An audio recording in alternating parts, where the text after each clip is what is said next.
Mocha or a banana flower is an absolute delicacy. We Bengalis love it, but peeling and prepping is another story. Today in this video, I will show you how to cut and clean a mocha and make Niramish Mochar Ghonto with. So start by peeling off the layers and take out the florets.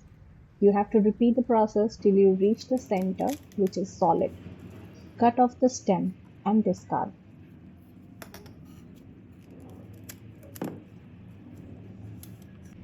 Now, inside each of the florets, you will see a stick with a round head. Pull it out and discard it. Over the next 30 minutes, be prepared to do the same with the rest of the million florets. As a kid, my mom used to make me sit with her and she would give me a handful of these and tell us to pick out those desh-like kakis, matchsticks. She's a smart mom who would make this tedious chore into a fun activity for kids. Once they are all washed up and chopped, put them in a pressure cooker and cook with some salt and turmeric.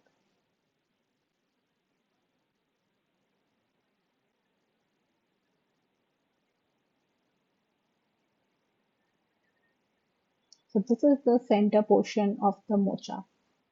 You just chop it in the entirety and add it to the pressure cooker. Many people make mocha bhate with this portion, so you can pressure cook it in the whole and cook it and serve as mocha bhate. Here I'm making ghonto.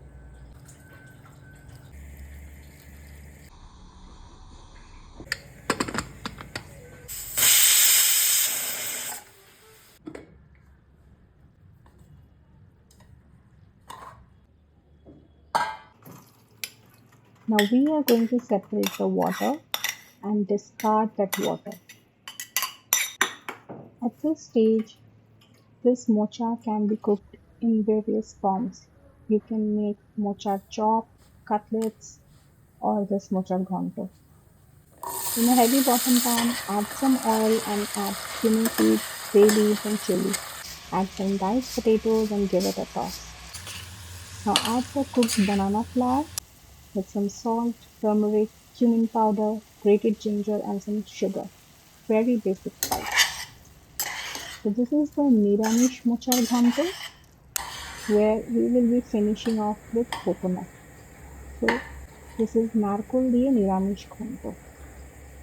Give it a very good mix before adding some milk.